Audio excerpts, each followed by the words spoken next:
Swastiastu. Halo Halo Pak. Pak, gimana kabarnya nih Dari Pak? Desa Tampiau, Kabupaten Badung di Provinsi Bali. Apa kabar Dennis dan Naomi dan juga teman Del? Yeay! Hai. Yeay. Sehat kan Pak ya? Sehat. Kalau di kejauhan sana kelihatan Garuda Wisnu Kencana. Ini mungkin sebelah sini ya. Nanti teman-teman bayangkan sajalah kalau nggak kelihatan kira-kira ada Garuda Wisnu Kencana di sana. Ini alam Bali yang keren banget. Terima kasih nih teman-teman teman Del dan Dennis dan Naomi yang udah bergabung di siang ini atau mungkin pagi, siang, sore, malam, we never know karena ini adalah bagian daripada realitinya hidup di dunia kekinian, di dunia maya. Yeay! Yeay. Serasa jadi bapaknya bosnya ya. Iya, Pak, ini nanti kita bakalan ada sesi tanya jawab tentunya, ada jawab cepat kayak challenge gitu dan minta pesan sama teman Del nantinya ya Pak ya. Oke. Oke. Nah, kemarin kalau di tanggal 30 Desember kan udah dari Toba nih Pak. Gimana kesannya sudah datang di sekitaran Danau Toba nih? Wah, saya sangat terkesan dengan landscape dan scenery di Danau Toba yang benar-benar majestic dan magical.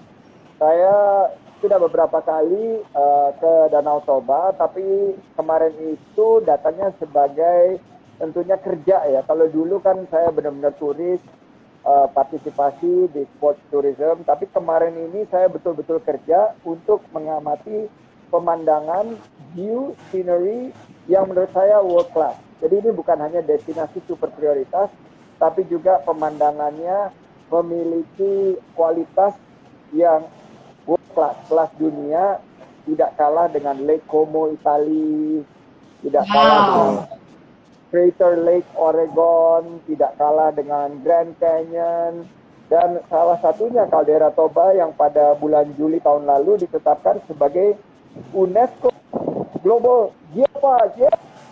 Dan karena memiliki kaitan geologis dan warisan tradisi nih guys, yang tinggi dengan masyarakat lokalnya yang keren banget. Ada ombus-ombus, ada mie gomak, ada roti ganda. Nah, teman Del ini harus bantu nih, karena kalau kita mendarat di Jogja kan kepikirnya langsung gudeg. Kalau kita mendarat di Bali, nasi Bali. Kalau di Surabaya, rawon. Nah, gimana nih kulinernya kita mendarat di Danau Toba? Apa nih yang kepikir? Ombus-ombus atau budayanya tortor dengan ulos? Ini harus kita tingkatkan sebagai keanekaragaman dari budaya kita dan tentunya nature dan culture, guys. Yes. Oh ya Bapak, tadi lupa nanyain, apa iya setelah Bapak Sandiaga Uno resmi menjadi Menteri Parekraf, baru ini diwawancarai sama radio? Apa iya Pak?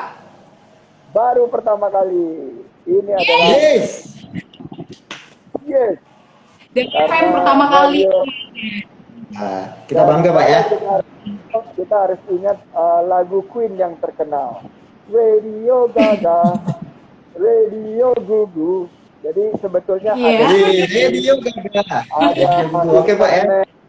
Ada IG, ada Facebook, but radio is definitely adalah bagian daripada pengalaman yang bisa dipersatukan dengan pariwisata dan ekonomi kreatif.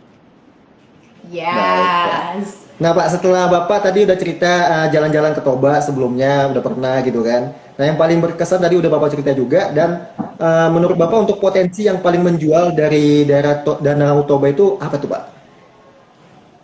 Menurut saya ngomong sama Deddy Corbuzier kemarin. Saya tanya, oke, sekarang saya mau kasih satu trip buat Deddy di 5 destinasi super prioritas atau di wilayah manapun di Indonesia, karena dia kan asli dari Banyuwangi.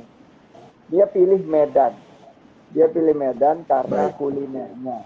Tapi saya bilang kan dekat Medan sama Danau Toba. Kita bisa tentunya makanan tradisional seperti ombus-ombus, kopi lintong. Wah, nendang banget kemarin kopi lintong.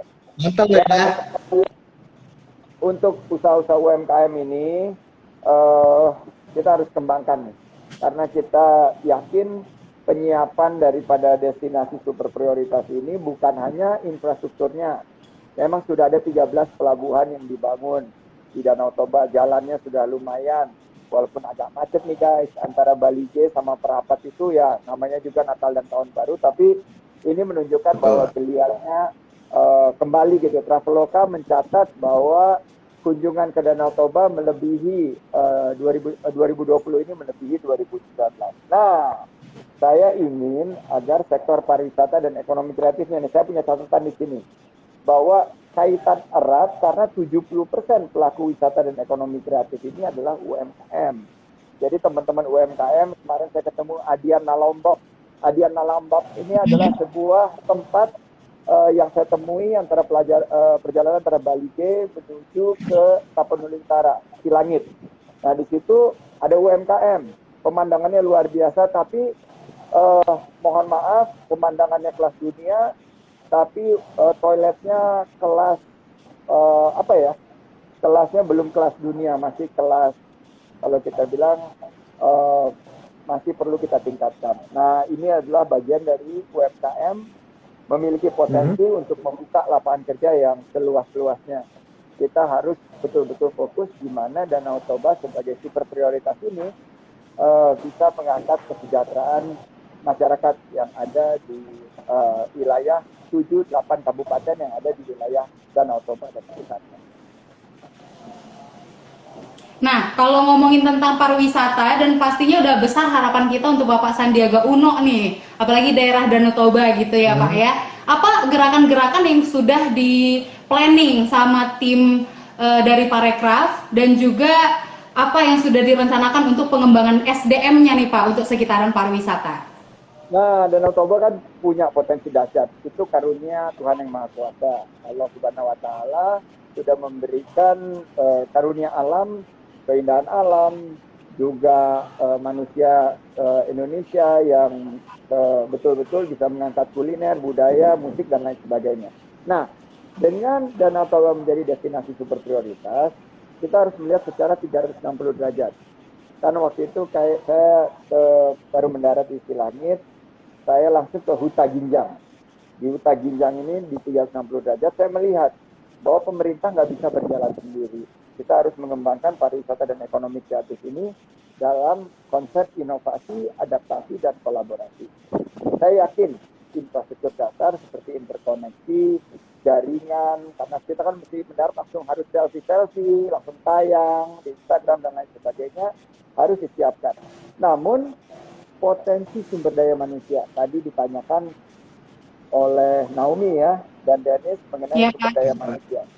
Nah, menurut saya kita harus kembangkan, kita kebetulan punya Poltek pariwisata di Medan, kita juga mendorong adanya institusi-institusi pendidikan yang menyiapkan sumber daya manusianya, karena kita harus siapkan secara 360 derajat juga.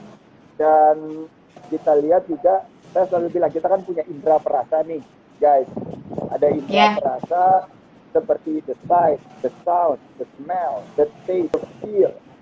Pokoknya semua ini kita harus kembangkan supaya kita mendarat itu udah berasa nih Danau Toba. Nah kita juga melihat kita harus bergerak cepat. Jadi saya punya 3G. 3G ini adalah gercep, geber, dan gaspol. Gercep itu harus gerak cepat. Kita nggak bisa, saya akan ke Danau Toba lagi nih sebentar lagi. Saya ingin melihat apa yang saya dorong bisa terrealisasikan. Saya ingin geber, gerak bersama. Jangan hanya sendiri-sendiri, ego sektoral, tapi gerak bersama. Dan saya ingin gaspol, garap semua potensi yang bisa mempertahankan dan malah menciptakan lapangan kerja. Ini yang saya ingin bisa kita wujudkan dalam waktu 3-6 bulan ke depan. Oke, berarti ada geber, gercep, dan juga gaspol. Kita udah nanya serius dari tadi teman Del, karena waktu kita juga nggak banyak. Kita lanjut ke tanya jawab yang versi jawab cepat ya Pak ya. Siap Pak? Ini namanya rapid question. Yes. Oke, yang pertama Pak. enakan jadi pengusaha atau jadi Menteri Pariwisata? Hayo. Jadi pengusaha lebih enak, karena kalau kita bilang enak adalah bagaimana kita bisa menikmati keindahan alam, mencoba mendorong ekonomi kreatif itu sebagai pengusaha bisa lebih leluasa. Namun sebagai menteri kita mendapatkan satu amanah. Jadi ini bukan pekerjaan enak, tapi ini pekerjaan yang penuh tantangan, penuh tentunya keputusan-keputusan yang harus diambil itu berakibat kepada 34 juta masyarakat Indonesia yang bergantung di sektor pariwisata dan kreatif. Jadi kita nggak boleh ngomong enak, kita berjuang. Kalau mau enak jadi pengusaha, kalau mau kaya jadi pengusaha. Tapi kalau mau berkontribusi buat rakyat Indonesia, buat negara, kita harus ambil tantangan ini dan naikkan derajat Indonesia. Wow. Baik, Pak. Untuk yang selanjutnya nih, Pak, cita-cita mau waktu kecil mau jadi apa nih, Pak? Mau jadi pilot. Wow. Pilot. Oke, terus tempat wisata di Indonesia yang paling disukai sama Bapak Sandiaga Uno? Yang nanya Del ya jawabnya Danau Toba. Oh ini. Oke. Satu kata untuk Danau Toba, Pak. Horas. Mau lihat? Wow. Pilih ombus-ombus atau kopi lintong nih, Pak? Kopi lintong. Kopi lintong. Bisa ngopi bareng kalau bisa ngopi lintong ya, Pak ya. Wow. Biar kerjanya makin melek ya, Pak. Di Piltik Coffee milik Pak Tigor. Horas. Wow. Pilih kopi. Oke deh. Oke, Pak, ini sebagai penutup kita, apa nih ucapan dan pesan Bapak Sandiaga Uno untuk teman-teman yang lagi nonton live ini sekarang? Dan jangan lupa, Pak, biar kayak podcast gitu loh. Halo, saya Sandiaga Uno, Menteri Parekraf gitu, boleh, Pak? Halo, saya Sandiaga Uno, teman-teman atau teman Del, ada 134 yang gabung di Instagram Live ini. Mari kita gunakan kesempatan di era digitalisasi, di era akselerasi kita untuk kembangkan pariwisata dan ekonomi kreatif dalam protokol kesehatan yang ketat dan disiplin. Saya mengingatkan kita, sebelum hadirnya vaksin, sebelum kita kembangkan testing, kita harus mulai dari diri kita sendiri. Kalau bukan kita, siapa lagi? siapa lagi? Kalau bukan sekarang, Kapan lagi? kapan lagi? Betul. Terima kasih untuk Dennis dan Naomi. Sukses untuk kita semuanya. Nauli. Oke, Pak. Terakhir, Pak, ucapin, Pak, biar kayak on air gitu. Horas, saya Sandiaga Uno, dengarkan terus 92,4 Del FM, Connecting You to Toba. Bisa nggak, Pak, kayak podcast, Pak? Horas. Teman Del. Terus kepoin. Del FM 92,4. Del FM memberikan informasi yang menginspirasi dan menselebrasi keindahan alam Danau Toba. Sukses! Iya. Mantap. Makasih, Pak. Serasa jadi penyiar ya, Pak ya. Terima Oke. kasih. Saya pamit dulu. Olia Teh Godang. Boleh ate godang. Oke, buat teman Del, jangan lupa juga untuk tetap pakai masker ya, karena Betul. kita masih dalam pandemi nih. Kita juga masih berjuang ya untuk melawan pandemi ini. Dan itu dia wawancara kita bareng Bapak Sandiaga Uno. Bye. Bye.